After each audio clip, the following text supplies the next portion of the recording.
Iran कर रहा NATO जैसा समूह बनाने की तैयारी। भारत के पड़ोसी देशों में छिड़ने वाला है महायुद्ध। शहबाज शरीफ पिट्ठू मुनीर के पास है असली पावर। पुतिन के पैसे से ही मरवा रहे रूसी सैनिक। यूएस के व्हाइट हाउस में क्या हुआ, मची हड़कंप। तुर्की में आ गए 3,90,000 आतंकवादी। नमस्कार, मेरा नाम है शालिनी और आप देख रहे हैं द न्यूज़ 15। स्वागत है आपका हमारे खास प्रोग्राम दुनिया के हालचाल में। चलिए नजर डालते हैं इन बड़ी खबरों पर विस्तार से। चीन के तियानजिन में अगस्त 2025 में होने वाले शंघाई सहयोग संगठन शिखर सम्मेलन की तैयारियां शुरू हो चुकी हैं। इस सम्मेलन में कई बड़े फैसले लिए जाएंगे। ईरान के विदेश मंत्री अब्बास अराक्ची ने इसमें हिस्सा लेने के लिए चीन पहुंचकर एक खास प्रस्ताव रखा। उन्होंने एससीओ के 10 सदस्यों भारत, चीन, रूस, Iran, Kazakhstan, Kyrgyzstan, Pakistan, Tajikistan, Uzbekistan, Belarus से एक सुरक्षा संगठन बनाने का आग्रह किया। ये संगठन सैन्य हमलों, तोड़फोड़ और आतंकवाद जैसे खतरों से निपटने के लिए काम करेगा। ईरान का कहना है कि यह संगठन पश्चिमी देशों के नाटो जैसे संगठन का जवाब होगा। अगर यह बनता है तो एससीओ देश एक दूसरे की सुरक्षा के लिए सेना भेज सकते हैं, जो इजरायल और अमेरिका जैसे देशों के लिए चुनौती हो सकता है। ईरान को चीन और रूस का समर्थन मिल रहा है, जो उसकी आर्थिक और सैन्य मदद कर रहे हैं। ये कदम ईरान को पश्चिमी प्रतिबंधों से निपटने में मदद देगा। हाल के इजरायल अमेरिका के हमलों के बाद ईरान को ब्रिक्स सम्मेलन में भी समर्थन मिला है। वहीं थाईलैंड और कंबोडिया के बीच सीमा विवाद के कारण तनाव बढ़ गया है। 28 मई 2025 को विवादित सीमा पर गोलीबारी में एक कंबोडियाई सैनिक की मौत के बाद दोनों देशों ने अपनी सीमाएं बंद कर दी। कंबोडिया ने इस मुद्दे को अंतर्राष्ट्रीय न्यायालय में ले जाने का फैसला किया और थाईलैंड से आने वाले कुछ सामानों पर रोक लगा दी। दूसरी ओर थाईलैंड ने अपनी प्रधानमंत्री पेंटो गटान शिनवात्रा को कंबोडिया के पूर्व नेता हुन सेन के साथ लीक हुई बातचीत के कारण निलंबित कर दिया। कंबोडिया के प्रधानमंत्री हुन मानेट ने 14 जुलाई 2025 को ऐलान किया कि 2026 से देश में 18-30 साल के युवाओं के लिए 18 महीने की सैन्य भर्ती अनिवार्य होगी। ये कानून 2006 में बना था, लेकिन अब लागू किया जा रहा है। मानेट ने इसे सेना को मजबूत करने का मौका बताया। CIA के अनुसार कंबोडिया की सेना में 2 लाख जवान हैं, जबकि थाईलैंड के पास 3.5 लाख सैनिक हैं।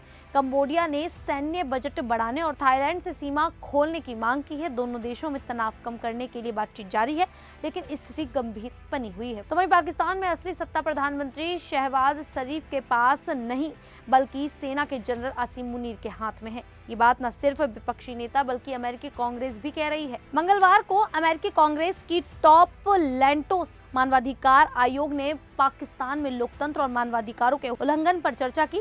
आयोग के सह अध्यक्ष क्रिस्टोफर स्मिथ ने कहा कि यह स्थिति गंभीर है और व्हाइट हाउस को ध्यान देना होगा। इमरान खान के सलाहकार जुल्फी बुखारी ने बताया कि खान और उनकी पत्नी पर 200 फर्जी केस बनाए गए।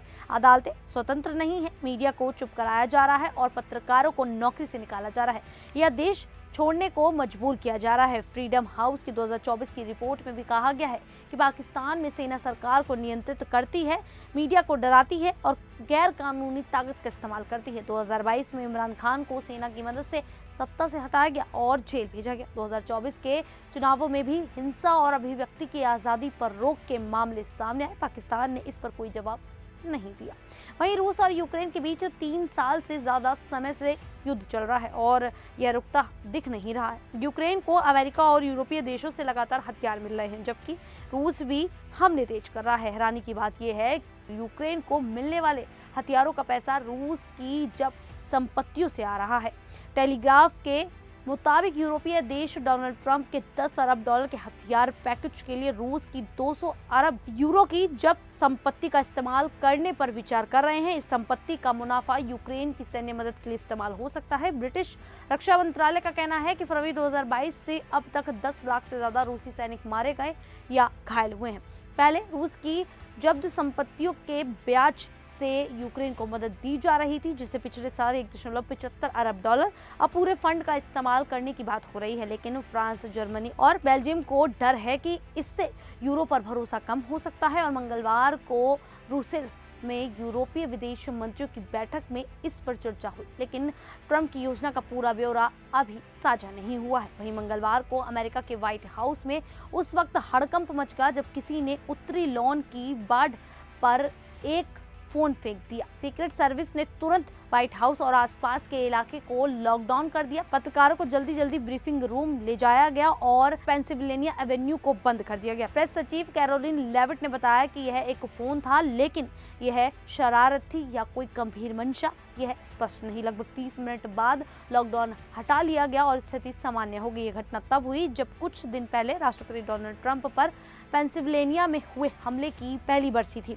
उस हमले में 200 साल के थॉमस क्रूक्स ने ट्रंप की रैली में गोली चलाई थी, जिसमें ट्रंप के कान में चोट लगी। एक व्यक्ति की मौत हुई और 2 लोग घायल हुए थे। उस हमले का मकसद अब तक रहस्य है। इस ताजा घटना ने व्हाइट हाउस की सुरक्षा पर फिर से सवाल उठाए हैं। लॉकडाउन के बाद पत्रकार दोपहर 12:20 पर पान रूम में इकट्ठा हुए, क्योंकि ट्रंप को पेंसिल्वेनिया में एक कार्यक्रम के लिए जाना था। वहीं 15 जुलाई 2016 की रात तुर्की में सेना के कुछ अफसरों ने राष्ट्रपति एर्दोगान की सरकार को उखाड़ फेंकने की कोशिश की थी। यह तख्तापलट नाकाम रहा, लेकिन इसमें 250 लोग मारे गए और राजधानी अंकारा में खून खराबा हुआ। इसके बाद एर्दोगान सरकार ने इसे आतंकी साजिश बताकर सख्त कार्रवाई शुरू की। सरकार ने अमेरिका में रहने वाले धर्मगुरु फैतुल्ला गुलेन को इसका जिम्मेदार ठहराया। हालांकि गुलेन ने इन आरोपों से इनकार किया। तब से अब तक 3.90 लाख लोगों को आतंकवाद या तख्तापलट से जुड़े मामलों में हिरासत में लिया गया, जिनमें 1.13 लाख गिरफ्तार हुए, 1.26 लाख लोगों को सजा मिली और 11,000 से ज्यादा अभी भी जेल में हैं। कई लोग सिर्फ इसलिए पकड़े गए क्योंकि उनके पास गुलेन से जुड़े बैंक खाते थे, उन्होंने बायलॉक ऐप इस्तेमाल किया या कोई अखबार पढ़ा। यूरोपीय मानवाधिकार कोर्ट ने इन अधिकारों को कमजोर बताया, लेकिन तुर्की सरकार इसे राष्ट्रीय सुरक्षा का मामला मानती है।